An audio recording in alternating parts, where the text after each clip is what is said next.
Hey everyone, welcome back to Corporate Decoder, the place where we decode the confusing world of corporate filings so you don't have to. Today we're diving into some rather speedy changes over at Non-Invasive Monitoring Systems Inc. It looks like their board is getting a bit of a shake-up, and we'll break down exactly what that might mean for the company and its shareholders.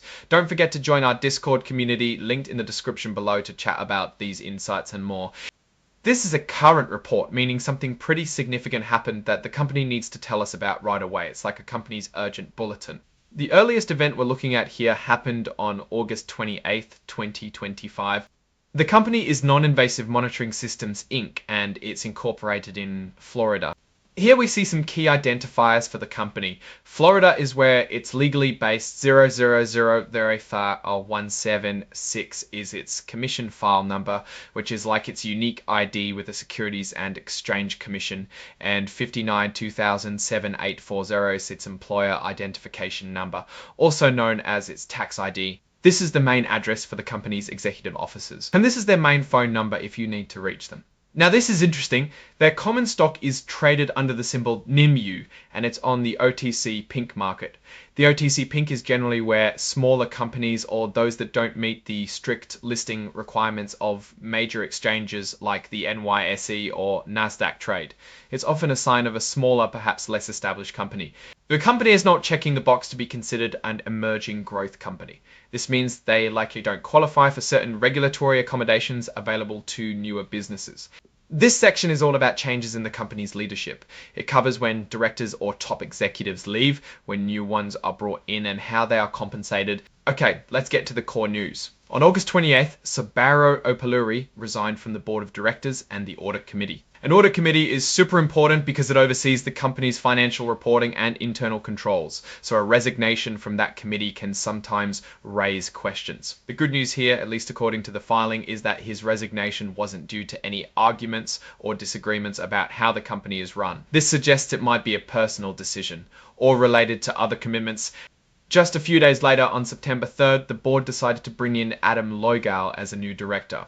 This actually increases the size of the board from 3 to 4 members, meaning they were actively looking to expand their directorial team. Importantly, it seems Mr. Logal was appointed based on his own merits, not because of some special deal with other people who selected him. Also, there are no current financial dealings between Mr. Logal and the company that need to be disclosed, and in a move that might be a bit unusual but is stated here, he won't be paid for his board service, just like the other directors. This often happens when a director has a strong connection to the company or another related entity. Here's where we see a significant connection. OPKO Health Inc. and Non-Invasive Monitoring Systems are essentially controlled by the same people. OPKO owns a small percentage, just 1%, of Non-Invasive Monitoring Systems. However, because Oki Kamen is that he is the Chief Financial Officer of OPKO Health Inc., this explains why he might be serving on the board without compensation and reinforces the idea of common control. It's like he's coming in to keep an eye on things from the parent company's perspective. This is the official name once more for the signatory document section. The report is signed by James J. Martin, who's identified as the Chief Financial Officer. It's common for the CFO to sign off on these types of reports to confirm the accuracy of the information presented. So what's the story here? We have a board member stepping down gracefully, and a new one coming in who is deeply connected to the parent company. The fact that Adam Logal, the CFO of OPKO Health, is joining the board and receiving no compensation strongly suggests he's there to represent OPKO's interests and ensure its influence is maintained over non-invasive monitoring systems.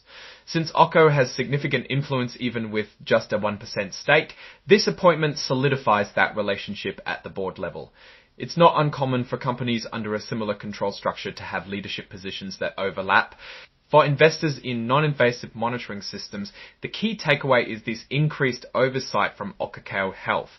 While the departure of Mr. Opaluri wasn't contentious, the arrival of Mr. Logal signals a tightening of the reins, or at least a more direct channel of communication and governance from OPKO. We didn't see any financial tables in this particular filing which focus purely on leadership changes, so we can't analyze specific performance metrics right now. However, understanding these governance shifts is crucial for gauging the company's strategic direction and who is really making the decisions. The lack of compensation for Mr. Logal is a notable detail. It's either a cost-saving measure or more likely a reflection of his primary role and loyalty to OPKO. Keep an eye on how this integration plays out in future reports, especially if financial details start to emerge that reflect OPKO's influence. Alright, that's our breakdown of this corporate update. What's your take on these board changes and what they signal for non-invasive monitoring systems? Do you think this closer tie to OPKO Health is a positive or negative for the company's future? Drop your thoughts in the comments below. If you found this analysis helpful, please hit that like button and subscribe for more Decode Company insights. And as always, don't forget to join our Discord community linked in the description for more in-depth discussions. Thanks for watching, and we'll see you in the next Decode.